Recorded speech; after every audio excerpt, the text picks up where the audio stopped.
네, 파란만장했던 트럼프 대통령의 어떤 일대기도 살펴보셨습니다. 트럼프 대통령이 이 당선인 승리 연설을 했는데요.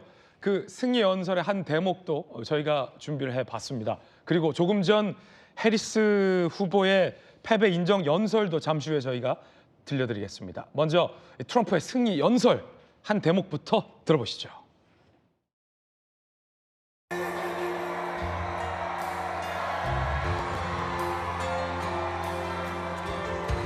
Well, thank you all very much. This is great. We're going to fix our borders. We're going to fix everything about our country. So I want to thank the American people for the extraordinary honor of being elected your 47th president and your 45th president. This will truly be the golden age of America. That's what we have to have. This is a magnificent victory for the American people that will allow us to make America great again. Have told me that God spared my life for a reason, and that reason was to save our country and to restore America to greatness. 네, 승리 연설 들으셨는데 봉영식 교수님, 그 사실은 선거 구호가 심플하고 하나밖에 없어요.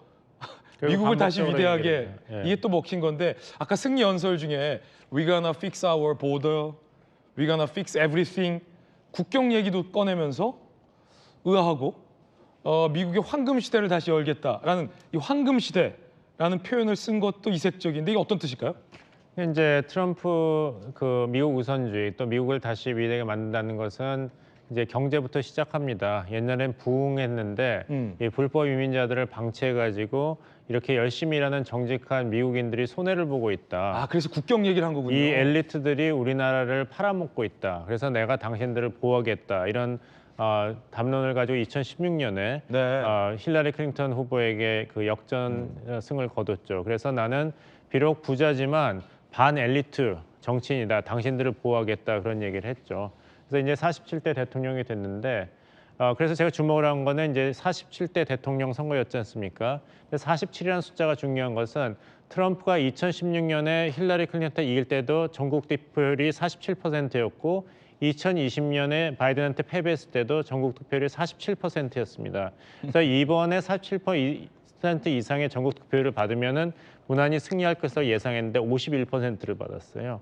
그리고 47%가 왜 중요하냐면 백인 여성 유권자층이 여성 후보를 찍지를 않습니다. 힐러리 클린턴 후보가 나왔을 때도 백인 여성 유권자층이 힐러리 클린턴 후보를 45% 지지하고 도널드 트럼프 후보를 47% 지지를 했어요. 그렇군요. 여성들이 오히려 여성 후보를 안 찍었군요. 그렇습니다. 2020년에는 바이든 후보한테도 46%, 그리고 트럼프 후보한테는 그보다 7% 더 많은 53% 지지를 해서 이번에 카말라 해리스 후보가 트럼프 후보에게 이기게 하려면은 백인 여성 유권자들이 민주당 지지로 돌아서야 됐거든요. 네.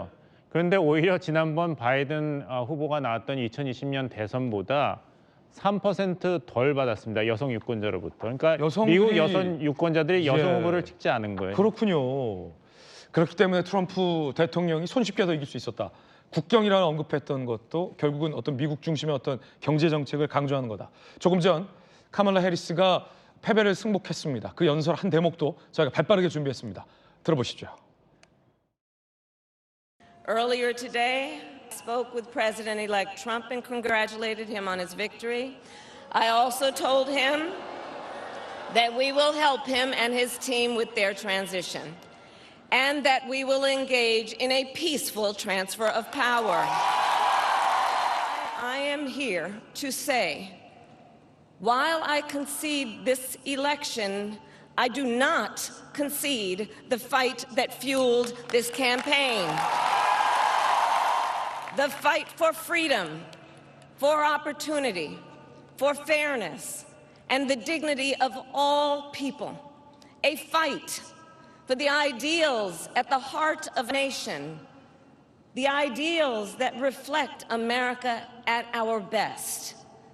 I will never give up the fight for a future where Americans can pursue their dreams, ambitions, and aspirations. 자, 결국은 이 결과에 승복을 할 수밖에 없었던 것이 워낙 이 결과 차이가 큽니다. 지금 보시는 것처럼 선거인단 확보수도 223명 대 291명.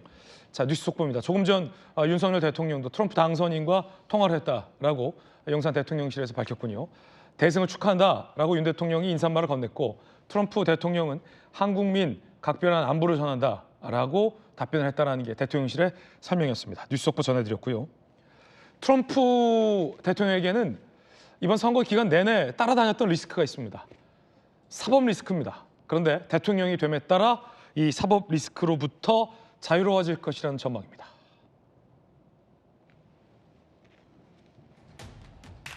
지난해 4건 형사기소, 국가기밀 유출 의혹, 의회 난입 선동, 조지아주 선거 외압, 성추문 입막음 돈 지급. 이 중에서 가장 본인의 어떤 개인적인 큰 리스크 중에 하나가 이 성추문을 입막음하려고 돈을 지급하는 과정에서 이른바 회계 비리를 저질렀다라는 의혹으로 재판을 받고 있는 건데, 자, 재판 진행 자체가 사실상 불가하죠. 현직 대통령이 됐기 때문에 형사 소추 자체가 의미가 없어져서 사법 리스크로부터는 뭐 전성 비서관님, 네. 상당히 좀 트럼프 대통령은 자유로워졌군요. 네, 그 트럼프 대통령 뭐 저런 사법 리스크뿐만 아니고 뭐 2번의 그 탄핵 시도도 있었지 않습니까? 재임 시절에 여러 가지 그 법적인 규제와 고난의 시절을 겪었죠. 그런 모든 것을 알고서 미국 국민들이 트럼프를 선택했기 때문에 사실 법적 문제를 떠나서 정치적 차원에서는 이미 국민들로부터 그 사면을 받았다, 네. 이렇게 보고 그렇군요. 법적 정치도 그렇게 움직여가지 않을까 생각이 됩니다. 네, 봉 교수님. 저 셀프 사면이 가능한 카드입니다. 대통령의 사면권은 절대적인 권한이니까요. 하지만 거기까지 가지 않을 확률이 더 높다고 봐야죠. 그렇죠. 왜냐하면 이제 70년대 리처드 닉슨 대통령이 워터게이트 사건으로 기술 위기에 처해 있을 때 그때 미국 법무부가 거기에 대해서 조사를 했어요. 과연 대통령이 감옥에 가서 대통령을 할 수 있는가. 결론이 뭐냐면 미국 대통령은 감옥에 가서는 미국 대통령직을 제대로 수행 못한다입니다. 그렇군요. 그러니까 이제 유죄 판결이 나더라도 국가이익 차원에서는 대통령이 백악관에서 집무하는 게 더 국가이익에 도움이 된다는 결론이 나올 것이 유력시 되고, 또 판사 재량으로 유죄 판결이 나더라도 이미 형이 집행된 것으로 판결을 내릴 수가 있습니다. 아, 유죄지만 그렇군요. 감옥에 가거나 벌금을 내거나 뭐 아무것도 다 이미 끝난 케이스로 처벌을 받지 판사가- 않는군요. 그렇습니다. 네, 완벽히 사법 리스크로부터 탈출에 성공한 그래서 모든 트럼프 걸 대통령. 걸고 이번에 꼭 승리를 해야 했죠, 트럼프. 그렇군요.